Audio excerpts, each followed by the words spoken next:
huduma ya ukombozi na uponyaji. Homina Hosanna Ministry of All Nations, kutoka kwa Mtume G.K. Mwansasu.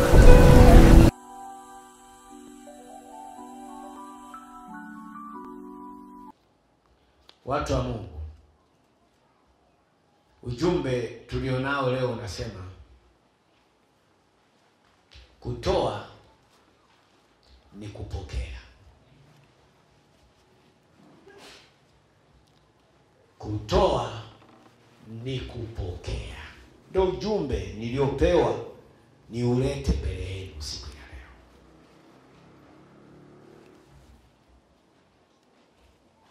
Kumbe unapotoa manake unapokea. Unapokuwa ndani ya ukoo mpya wa kiroho wa Mwansasu, aliyoko ndani yake ni Yesu ambaye ni Kristo. Asili yake ni kutoa. Kwa hiyo wewe ambaye umeingia kwenye ukoo mpya, manake umepewa roho mpya, roho wa kweli wa Mungu ambaye ni Kristo. Asili yake ni kutoa. Kwa hiyo watu wa Mungu, tunajifunza leo kwamba kumbe unavyotoa ndivyo unavyopokea. Neno la Mungu linasema, katika mambo yote nimewaonyesha ya kuwa kwa kushika kazi hivi imewapasa kuwasaidia wanyonge na kuyakumbuka maneno ya Bwana wetu Yesu ambaye ni Kristo, jinsi alivyosema mwenyewe, ni heri kutoa kuliko kupokea. Haya ni maneno ya Bwana wetu Yesu ambaye ni Kristo. Watu wa Mungu, haya maneno yanayomilikiwa na Yesu ambaye ni Kristo ni roho, sio mwili. Kwa ukoo mpya unaoagizwa ni ukoo wa kiroho. Ni ukoo wa kiroho. Manake Yesu ambaye ni Kristo ameingia, ni mabadiliko mapya ya maisha yetu. Ni mabadiliko ya tabia. Watu wa Mungu, Kristo sio dini, wala sio dhehebu, wala sio Pentekoste. Ni mabadiliko ya tabia. Wa Kristo, wa Kristo. Leo ndani ya ukoo wa Mwansasu tunaitwa wa Kristo. Manake maisha yetu yanamilikiwa na Yesu ambaye ni Kristo. Ndio manake wa Kristo. Kwa wewe hapo ulipo sio wa yule baba yako, sio wa yule mama yako, sio wa yule mume wako. Wewe ni wa Kristo. Kwa nini wewe ni wa Kristo? Umeamua kubadilika tabia. Ndio manake. Kwa ukiwa ndani ya uko, usipobadilika tabia, huyu Kristo, hii roho haitakaa kwako. Tutatambuaje kwamba huyu Kristo hayuko ndani mwako? Hutakuwa na ibada za utoaji.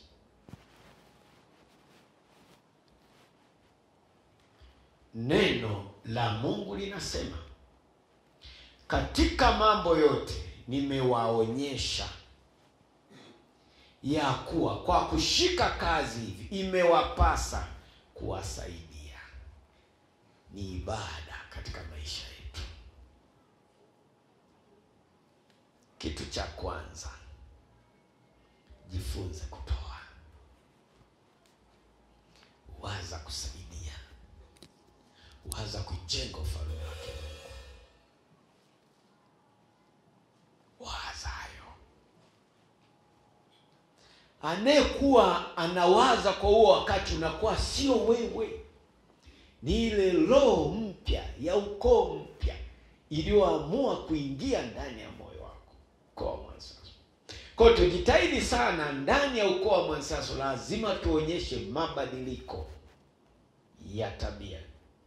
Tusikae na zile tabia za zamani za kule tulikotoka, za uchoyo, za kutenda dhambi mbalimbali, maneno.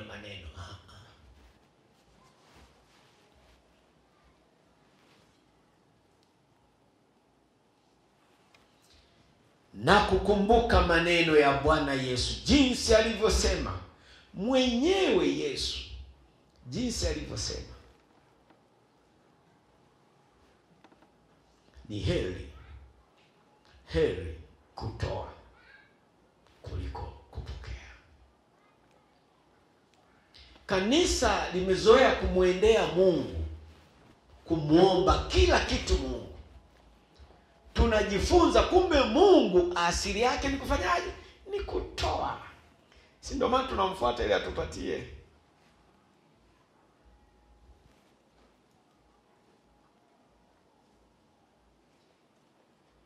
Lakini katika urejeo uliojenga ufahamu mpya ndani mwetu, ni kwamba Mungu ni roho. Na hii roho ili idhihirike chini ya jua katika ibada ya utoaji, inamhitaji wewe.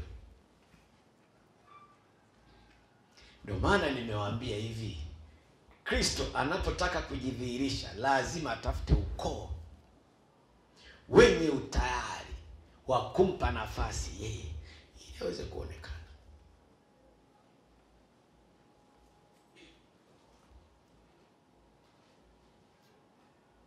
Mungu siku zote chini ya jua ili ajidhihirishe lazima mwanadamu awepo anayetokana na ukoo fulani.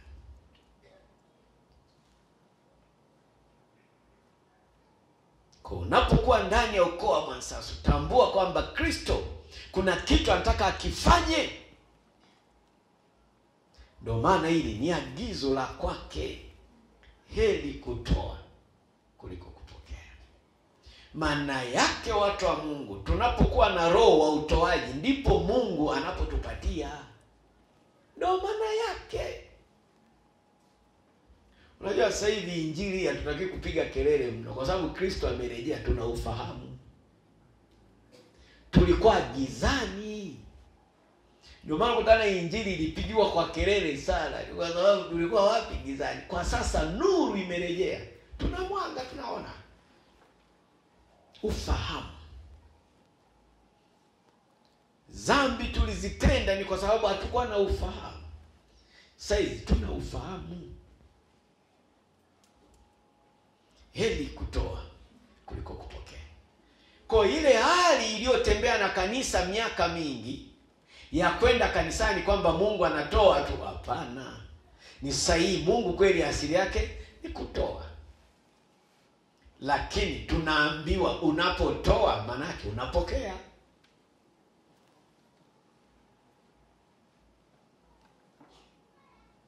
Ndio maana hii madhabahu imepewa maagizo kwamba kila mwanzoni mwa mwezi au mwisho wa mwezi ifanye ibada ya utoaji. Ile ibada ya utoaji ikiambatana na watu wa Mungu, Mungu kuna kitu anaenda kubariki. Watu wa Mungu, neno baraka ni kuzidi. Ni kuzidi, ndio maana neno baraka.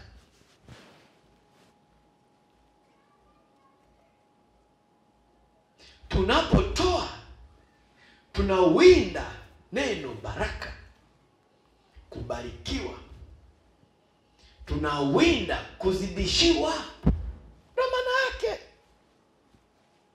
Kwa wengi kama kanisa tunashindwa kuzidi, ni kwa sababu sio watoaji. Na hizi ibada watu wa Mungu mara nyingi chini ya mwanadamu ni ngumu sana, zina vita. Kwa nini ibada ya namna hii ina vita? Ni kwa sababu shetani anajua. Na shetani siku zote hataki wana wa Mungu wabarikiwe.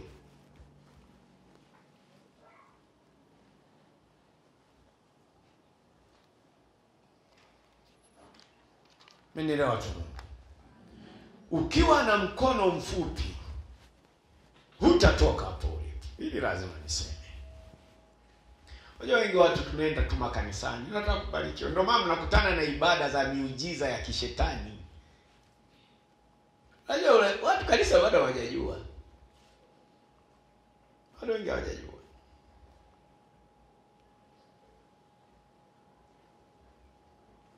Ndio maana Mungu wangu alisema anafanya kazi pamoja na wale wampendao. Ukimpenda mtu utamgharamia.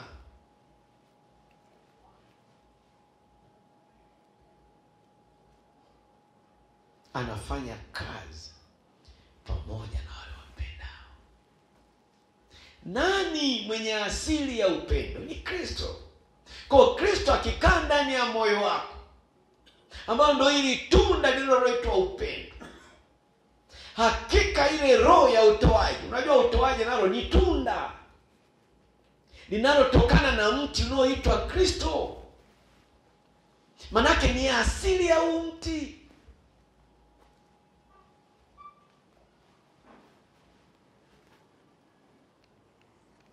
Lakini kwa kupitia ujumbe, kumbe tunafundishwa ili Mungu wetu, ili Kristo wa urejeo adhihirike mara, ni lazima tufanye ibada ya utoaji,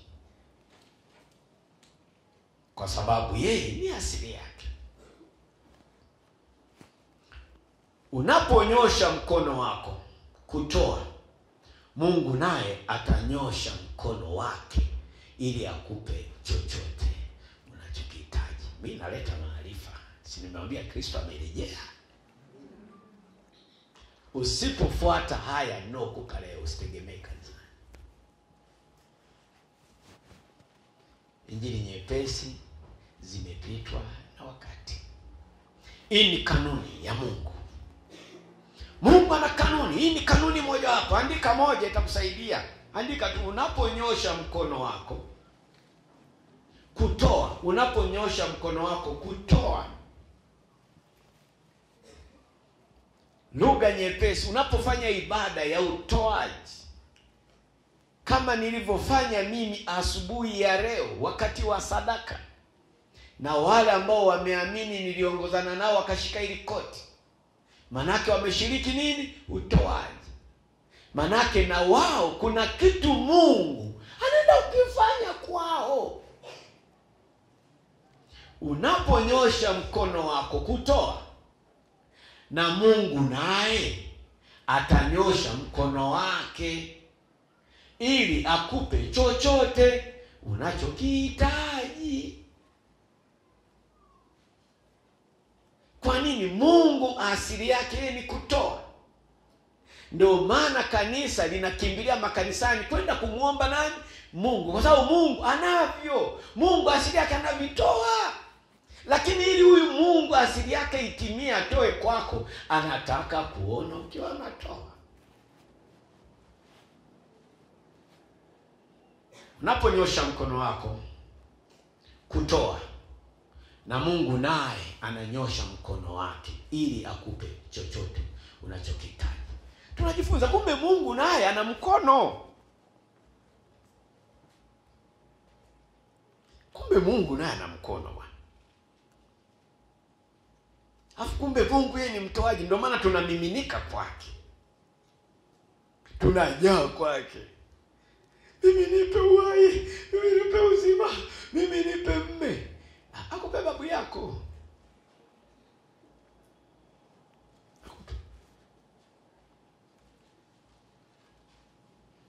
Mungu anamwambia waume wengi sana mwanangu, usione shaka, wapo wana design nyingi, wana punky, wana Rastafari, wana waume wapo hawa. Wamejaa. Wana vidodido, wamejaa. Lakini ili mmoja wapo adondokee kwako, lazima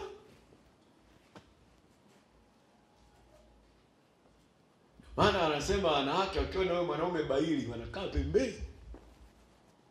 Yaani maana yake ubaili kwamba wewe sio mtoaji. Alafu unataka mwanamke wa kuoa wakati wewe malizia.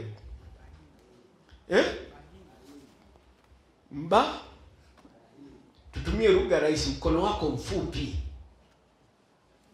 Ukisema baili wanaume watachukia. Sema mikono yao.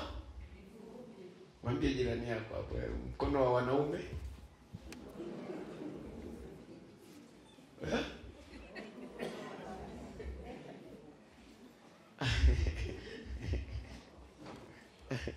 Sasa tutafanyeje? Tutafanyeje? Ndio Mungu alivyoumba. Na ndio Mungu alivyotuleta duniani ili tuajibike kwa mfumo huo. 2. Unapokataa kutoa, inamaanisha unakataa kupokea. Unaona haya maneno yalivyo? Mimi nawatangazia mshiriki ibada ya utoaji mtaki. Maana hataki kupokea kwa Mungu. Ndio baada yake. Ndio maana yake. Mtu mmoja wakati namhubiria hii injili, ni mwabudu halisi, alisema ni kweli bwana. Mwanzo nilikuwa mtoaji sana madhabahuni, kile ukiagiza, lakini toka niliacha hata kuingiza na mimi siingize. Sasa utaingizaje wakati wewe mkono wako? Unajua Mungu fundi, wengine amewaumba kweli mikono inakaaga hapa. Na kuliangalia sana hili. Unapokataa kutoa, inamaanisha unakataa kupokea. Huwezi kupokea mbaraka yoyote kama wewe sio mtoaji. Hilo tusifichane. Lugha rahisi, kanisa tuliokoka tunajipenda sisi kuliko kuwapenda wengine.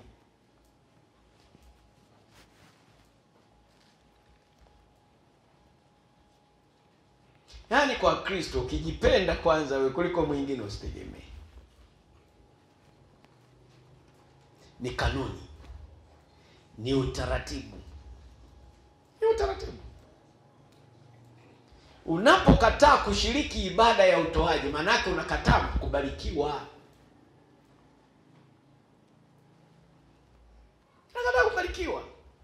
Kwa watu wa Mungu kanisa, ili tuweze kubarikiwa lazima tuzoee kuwa na ibada za utoaji. Tuwe pesa kutoa. Yaani tukishaweza kutengeneza mioyo yetu ya utoaji, tutabarikiwa sana. Lakini tujue kutengeneza mioyo ya utoaji sio kama kiwanda. Maana uwe tayari kumpa nafasi Yesu ambaye ni Kristo aive kweli ndani mwako. Kwa sababu yeye ni asili ya utoaji. Maana kila unapokuwa nacho, wewe utakachokiwaza ni kufanyaje? Ni kutoa, kwa sababu uliye naye ndani ni asili yake. Anayeishi si mie, ni yeye, Kristo wa urejeo.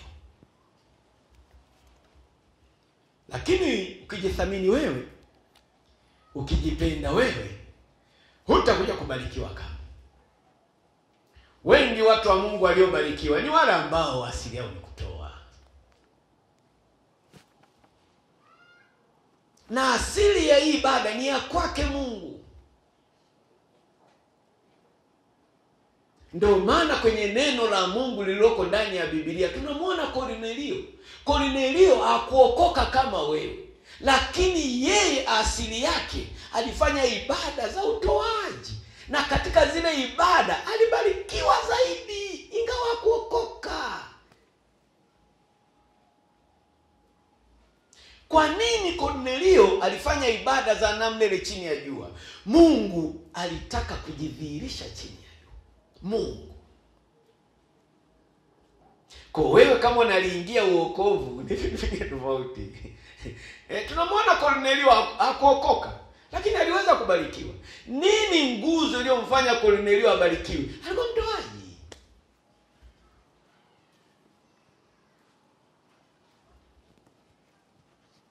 Maana yake watu wa Mungu, Mungu wa kweli, Mungu wa miungu, Mungu wa Bwana wetu Yesu ambaye ni Kristo, Mungu wa mwansasu, anachotaka kuona kwa watu wake ni ile mioyo ya utoaji. Unapokataa kutoa, inamaanisha unakataa kupokea.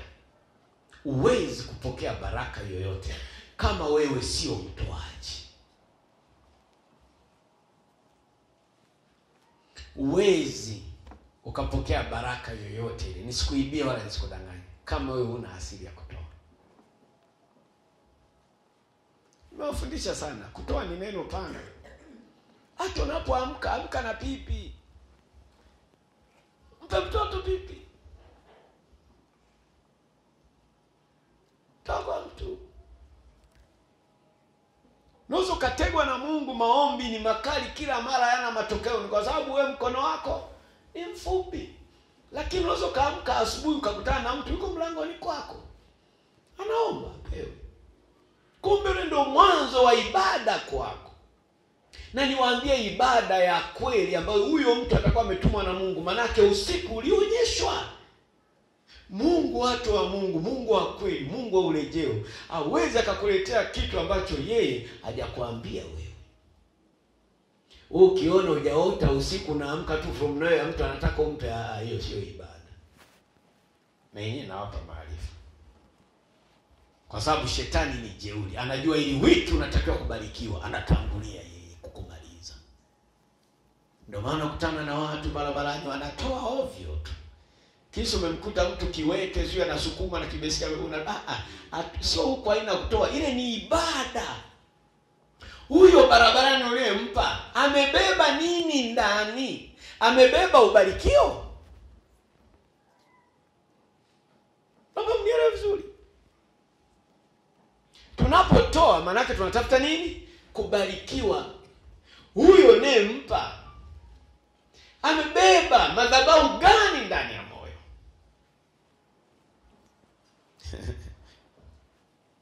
Ndio maana kuepusha hizi ibada, huwa nawafundisha na kuwaambia kila mwisho wa mwezi tunatakiwa tukutane kwenye hii madhabahu, tulete, tutoe, ili na sisi tuwape, lengo na kusudi ili tubarikiwe. Haya yanayofanyika Mungu aliyoagiza kwenye hii madhabahu, tunakwepa hizo ibada za mitaani za watu ambao madhabahu yao wamebeba nini. Wengi watu mnawapa watu barabarani, alafu hao watu wanashindwa kuwabariki nini? Madhabahu yao ni harana. Ndio nenda unapigwa.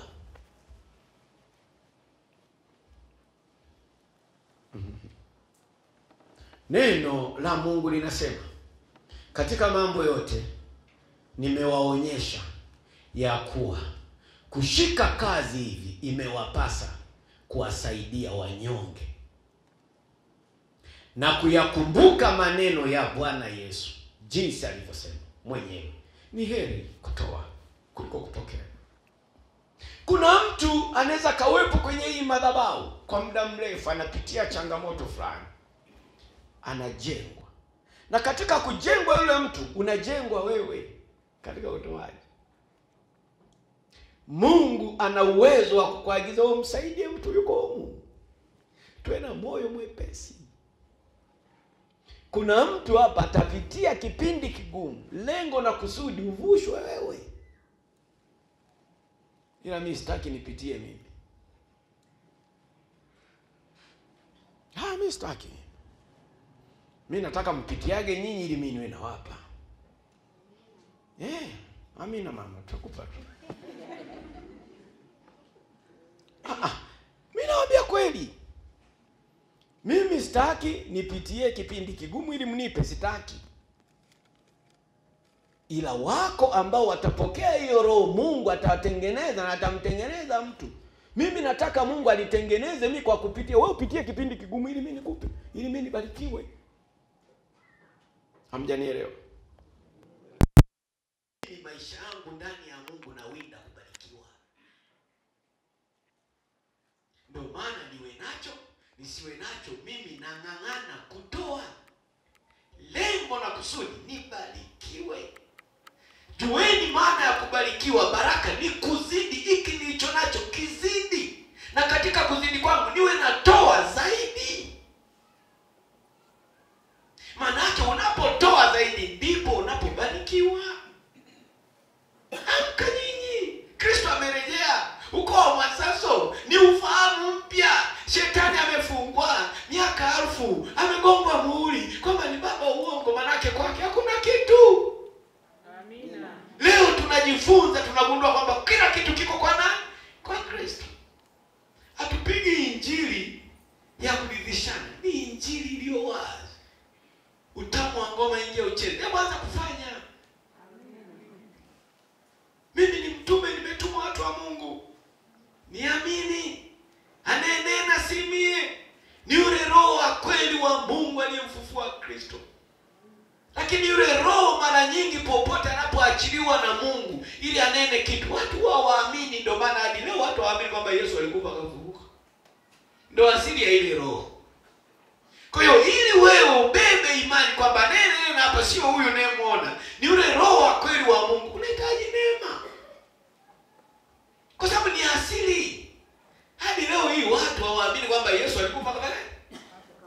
Ndio leo utamwamini kwamba huyu mtume anaongea ni Kristo anaongea ndani mwake. Hii ni asili ya ibada. Watu wa Mungu, utoaji ndio utakao kupa mawazo, utoaji. Kumbe tunajifunza, kumbe unapokuwa na utoaji kuna mawazo mapya ya kufanikiwa yanajengeka ndani ya ufahamu wako. Hapa naomba utulivu. Wengi tuliokoka ndio maana akili yetu pumbafu. Mtanisamehe sana. Mimi ni mtume sio mchungaji. Kanisa hadi leo linalia kwa sababu wengi ni wapumbavu. Kumbe unapofanya ibada za utoaji zile, ufahamu wako unafunguka. Na ufahamu wako unapofunguka, kuna vitu vingi utavijua. Yaani manake Kristo anakufunulia. Kama soko lako la ambao liliishia hapa, anakutangulia mbele tena. Kuna wateja wale. Tunda la ukarimu asili yake ni Kristo. Lakini matunda hayo unayoyaona wengine, unaliona ni jamaa likiwa na madhabahu ya kuzimu. Unaingia dukani mwake ni kali. Inakuangalia ni hapo yao. Unajibu unapotaka. Lakini sisi ambao ukarimu ni asili yetu, ndio Kristo unabembeleza mtu. Unaongea naye unashuka. Unanielewa? Kwa ili tuweze kutoka hapa tulipo sisi hata kwenye biashara zetu, ili tunda ni muhimu. Haleluya. Amen. Haleluya. Wengi kanisa tunalalamika ni kwa sababu aina ya matunda tulionayo hatujawa tayari kubadilika.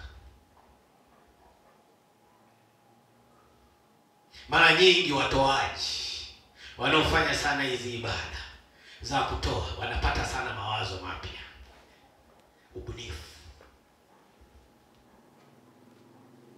Tunajifunza kumbe ili uweze kusonga mbele, ili uweze kuzidi zaidi, ili Mungu akutanulie, yani akufungulie ufahamu zaidi, lazima ufanye ibada ya utoaji.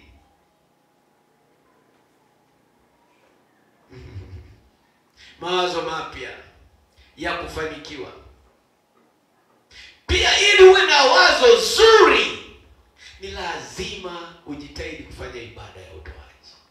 Baada ya kufanya ibada ya utoaji, Mungu anafungua ufahamu wako kwamba kumbe soko la biashara liko mahala fulani. Kumbe hiki ninachokifanya nina uwezo wa kufanya zaidi ya hiki. Nyinyi hamjui, watu wanashindwa kusonga mbele kwa sababu ufahamu umeshikwa. Kanisa halijui. Hii ni injili mpya.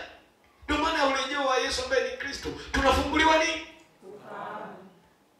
Leo kanisa wanalia tu. Hatubariki, uwezo kabarikiwa kwa sababu hujui, huna ufahamu wa utoaji. Mlipewa bure, toeni bure. Toeni bure mlipewa. Akupe na wewe. Kama huyu anatoaga bure, si akupe na wewe. Kwa nini mimi? Watu wa Mungu, kwa nini nimepewa mimi? Kwa nini mimi nakuponya wewe uponye? Kwa nini? Hebu funguka ufahamu. Mmepewa bure, toeni bure. Hatupewi bure, usidanganye mtu. Kuna gharama. Tunajitoa. Ndio maana kutoa.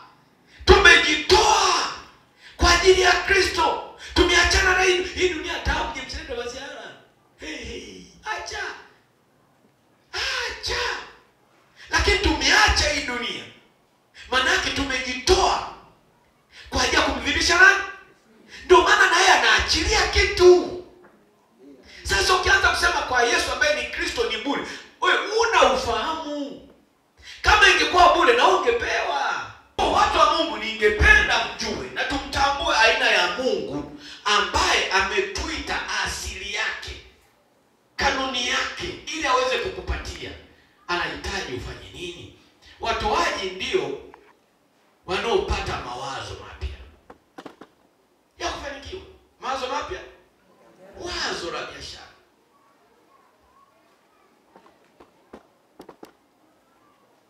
Watu wa mwilini wanachokifanya, wanafungua mkono huu mfupi. Kama mnanielewa, mimi napenda sana kutoa mifano inabii, kwa sababu mimi wote nimeishi. Wote nimeishi. Pesa ya kidunia naifahamu. Na ili uwe na pesa duniani, lazima ufunguke. Wewe ukaenda kwa mkuu wa shule, unataka mkuu wa shule. Wewe ni mkuu wa shule bwana. Umenielewa? Huyu ni mkuu wa nini? Huyu ni mkuu wa shule. Huyu ni mkuu wa shule. Mimi ili nipate ya ndani katika shule yako, mimi nakupiga nje kwanza huko tukutana. Nanyosha nini? Nanyosha nini? Nisi kaa bahati tukakutana tu duka fulani na mkuu wa shule. Ananunua labda, au umemkuta sokoni. Umemkuta kuchani mkuu wa shule bwana. Mkuu wa shule huyu bwana. Narudia, wewe ni mkuu wa shule. Umekuta kuchani. Ananunua kilo moja. Unabiacha nitalipa mimi. Baada ya kilo moja anapewa kilo 2. Mkuu wa shule anaondoka bwana. Anaulizana, huyu mwananchi wa wapi? Mzazi wa wapi? Huyu ni mzazi wa mwanafunzi wangu fulani. Yuko. Amina. Mkono nayo unanyoka. Hamjanielewa? Haya mambo ya dunia. Haya mambo kama duniani yanafanyikayo, mbinguni yapo. Kwa Mungu wetu anataka unyoshe nini? Ili uzidi. Mwambie jirani yako, nyosha mkono wewe. Mwambie tena, nyosha mkono wewe. Amina. Watu wa Mungu, tunapokuwa wanyoshaji wa mikono mizuri, tunafumbuliwa ufahamu, maarifa. Na yale maarifa manake hatutabaki pale pale. Tunafunguliwa. Mimi watu wa Mungu. Unaenda kwa mkurugenzi wa halmashauri. Umenyosha mkono ukiwa mtaani. Anakupa tenda wewe. Lakini unayetaka haki, huko ndo anakufanyaga. Kaa na haki zako, wewe ni mkuu wa shule. Wewe ni mkuu wa nini? Kuna wakati utapitia kipindi kigumu. Ada haijatimia kwa huo wakati. Je, mtoto afukuzwe? Hawezi akafukuzwa kwa sababu kuna siku ninyosha mkono wa kilo 2 za nini? Je, mnanielewa hii? Je, mnanielewa hii? Je, mnielewi nyinyi? Hamnielewi.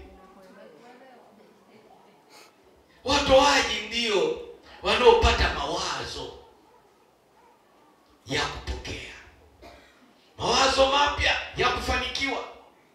Pia wazo zuri, watu wa Mungu, ambalo wengine hawajawahi kuliwaza.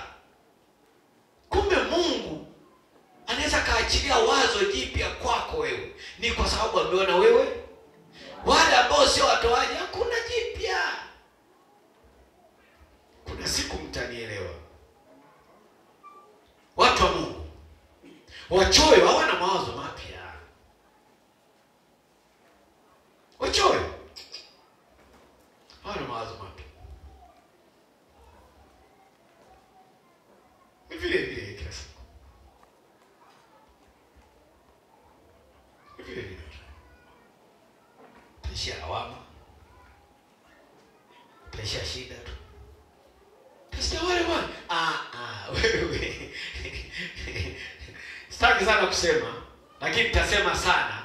Ni kwa sababu hayo mnaoona yanafanyika kwa watu wa mataifa, asili yake ni kwa Mungu. Mungu anasema heri kutoa kuliko kupokea.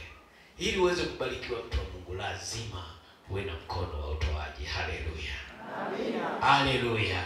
Amina. Bwana wetu Yesu ambaye ni Kristo alifundisha sana ibada za utoaji. Ndio maana na mimi nazifundisha. Mimi ni mtume, nimetumwa niyaseme haya. Hebu tupitie Luka 6:38. Mtu wa Mungu, funguka. Utoaji.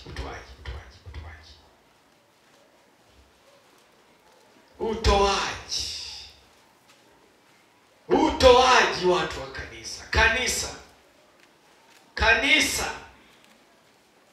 kanisa mama, uko mpya wa Mwansaso. Utoaji ili uweze kujenga ufalme wa kwake Mungu, ili uweze kubarikiwa, ni lazima ufanye ibada ya utoaji. Jenga roho ya utoaji, kwa sababu Yesu ambaye ni Kristo wa urejeo aliyeingia kwenye ukoo anatengeneza ili tunda la utoaji. Baraka ni kuzidi.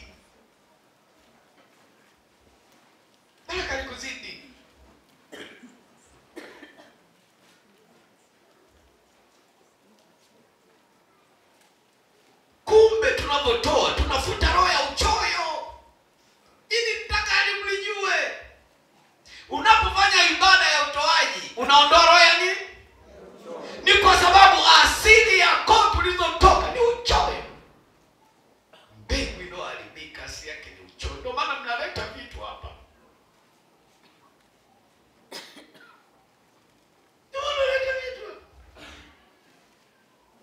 Unaondoa roho ya uchoyo ndani ya moyo wako. Ndio maana unatoa. Ukitaka kubarikiwa, narudia tena, ni lazima roho ya choyo iondoke ndani mwako. Luka 6:38 neno la Mungu linasema hivi: wapeni watu vitu nanyi mtapewa. Unaona hiyo? Wapeni watu nanyi mtapewa. Wapeni watu vitu, toa ili upokee. Kumbe asili ya kupokea ni kutoa.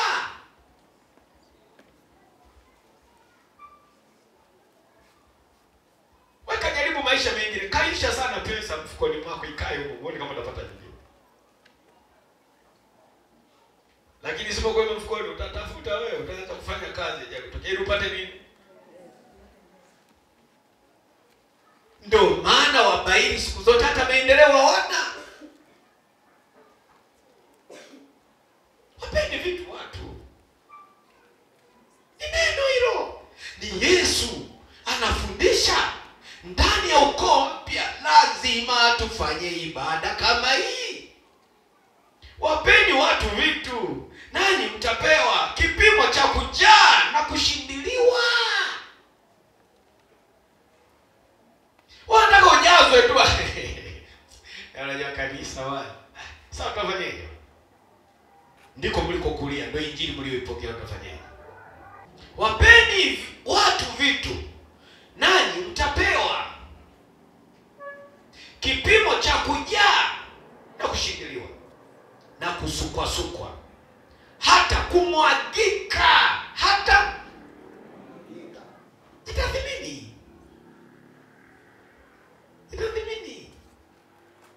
Tabaki na hicho ulicho nacho.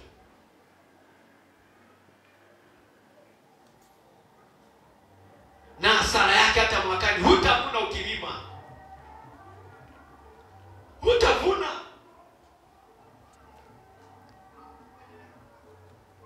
Ukileta hapa, mimi siri na mke wangu nawapa wengine, hilo na lenyewe mjue. Mimi nimekataliwa kula vitu mnavyovileta hapa kwa kusudi, ili nisiwe mchoyo. Kuna siku mtanielewa, kwa sababu ni ujumbe wa kitaifa. Wachungaji wengi wanashindwa kutoka ni kwa sababu ya hii roho. Wachungaji wengi wanataka kupokea tu, sio kutoa. Sio kutoa. Mimi nasema kweli, mimi na mke wangu, ibada iliyo kubwa ndani ya familia yetu ni kutoa. Ni kutoa. Ni kutoa. Tukiwa wepesi kufanya ibada ya namna hiyo, vitamwagika.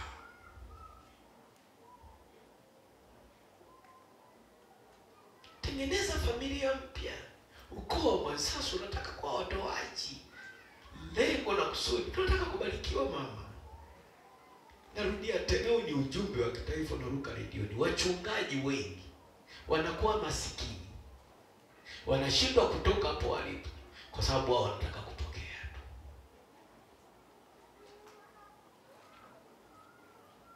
Leo mmejaza mahindi yako pale. Si ningekuwa nimebebea mimi nyumbani kwangu, mimi na mahindi wala sina shida ya kula. Sina shida. Haya yapo kwa ajili ya kuwapa watu. Wanapopewa watu unabarikiwa wao uliyeleta. Kumbukeni hilo. Kuna watu wanashinda kuliko wewe. Kuna watu bado wameshikwa nini ufahamu. Hawawezi kutoa ili wasitoke. Kwa wewe ambaye tayari ufahamu wako, hebu fanya hii ibada mtu wa Mungu. Haleluya. Amina. Yote haya na yahubiri na kuyafundisha, nataka tubarikiwe. Amina. Watu wa Mungu, tambueni na mjue kwamba kubarikiwa ni kuzidi. Wapeni watu vitu, nani mtapewa.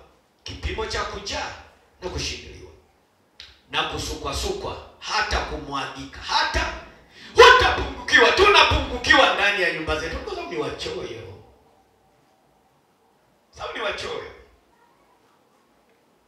wachoyo. Mungu alisema tufanye ibada mara. Nyamjui hii ibada naifanya mimi, namwagilia mbingu. Mimi Mungu hapa hata nipungukia. Utaondoka au utarudi utamkuta.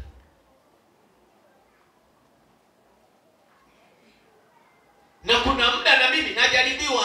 Kuna kipindi napita na mimi sina uchumi, lakini najaribiwa, natakiwa nifanye nini hizi ibada. Nikianza kusema ndio hiki nilicho nacho, maana nafunga madhabahu.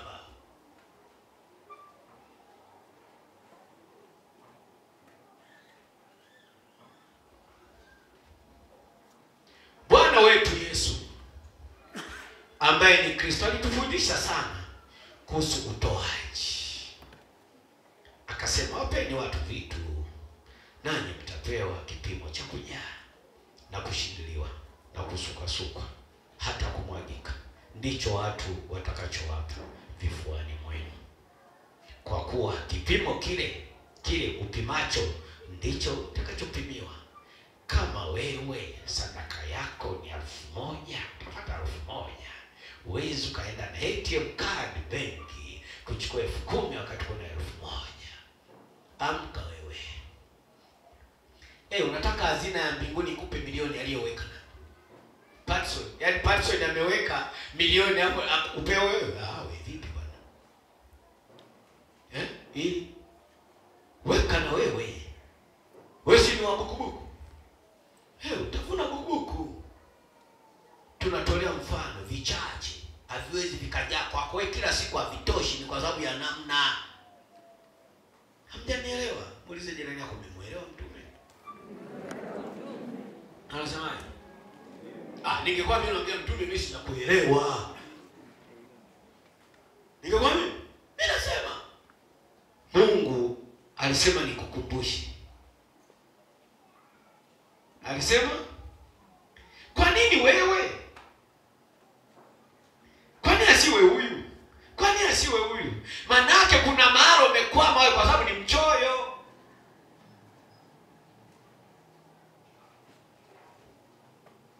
Neno la Mungu linasema katika mambo yote nimewaonyesha ya kuwa kushika kazi hivi imewapasa kuwasaidia wanyonge. Uhitaji. Hili ndilo lilowagharimu makanisa mengi. Wachungaji walio wengi wanapenda kupokea kuliko kutoa. Hili kutoa kuliko kupokea. Tunapotoa maana tunatafuta baraka. Watu wa Mungu, neno kubarikiwa ni kuzidi. Kwa ili uweze kuzidi ni lazima uwe na ibada ya utoaji. Unaponyosha mkono wako kutoa, na Mungu naye ananyosha mkono wake ili akupe chochote. Tunda la Roho ni upendo. Tunda la Roho ni upendo. Upendo ni maisha watu wa Mungu. Amina. Na maisha ni upendo. Amina. Hii ni ibada pekee ambayo Mungu aliandaa kwa ajili ya kufungua hazina yake. Yale yote uliyoyaomba mwezi mzima hayakutimia, sasa ufahamu ndo huu. Kuanzia leo amka, hujachelewa. Mwambie jirani yako shika neno. Shika neno. Mwambie tena. Shika neno. Mwambie kalitendee kazi. Mwambie tena kalitendee kazi. Amina watu wa Mungu tusimame.